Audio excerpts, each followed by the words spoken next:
Mr. President, we exercise our right of reply to one more attempt by the leader of Pakistan to tarnish the image of this august forum by bringing in matters internal to my country and going so far as to spew falsehoods on the world stage.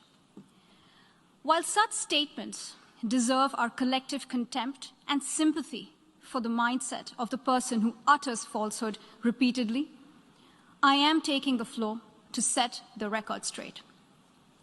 Regrettably, this is not the first time the leader of Pakistan has misused platforms provided by the UN to propagate false and malicious propaganda against my country, and seeking in vain to divert the world's attention from the sad state of his country, where terrorists enjoy free pass while the lives of ordinary people, especially those belonging to the minority communities, are turned upside down.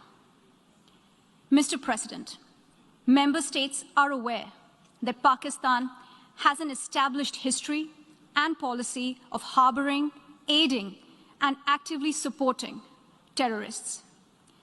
This is a country which has been globally recognized as one openly supporting, training, financing, and arming terrorists as a matter of state policy.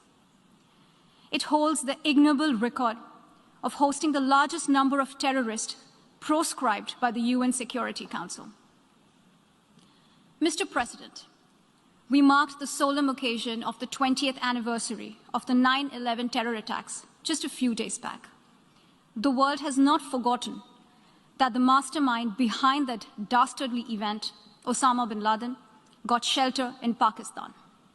Pakistan leadership continues to glorify him as a martyr. Regrettably, even today, we heard the leader of Pakistan trying to justify acts of terror. Such defense of terrorism is unacceptable in the modern world. We keep hearing that Pakistan is a victim of terrorism. This is the country which is an arsonist disguising itself as a firefighter. Pakistan nurtures terrorists in their backyard in the hope that they will only harm their neighbors. Our region, in fact, the entire world, has suffered because of their policies.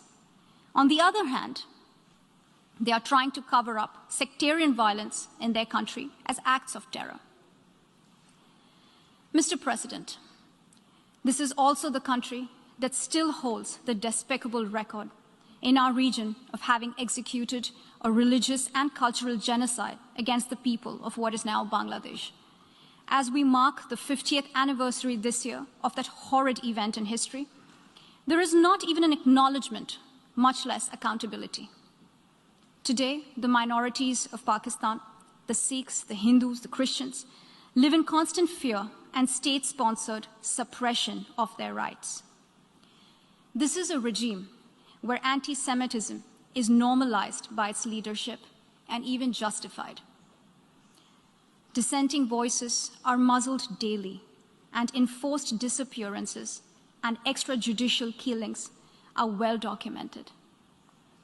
Mr. President, unlike Pakistan, India is a pluralistic democracy with a substantial population of minorities who have gone on to hold highest offices in the country, including as President, Prime Minister, Chief Justices, and Chiefs of Army Staff. India is also a country with a free media and an independent judiciary that keeps a watch and protects our Constitution.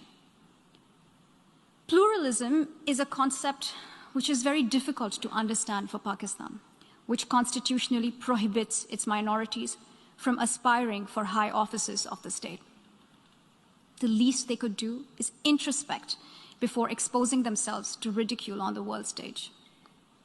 Finally, Mr. President, let me reiterate here that the entire Union territories of Jammu and Kashmir and Ladakh were, are, and will always be an integral and inalienable part of India. This includes the areas that are under the illegal occupation of Pakistan. We call upon Pakistan to immediately vacate all areas under its illegal occupation. Mr. President, allow me to be categorical about India's position. We desire normal relations with all our neighbors, including Pakistan.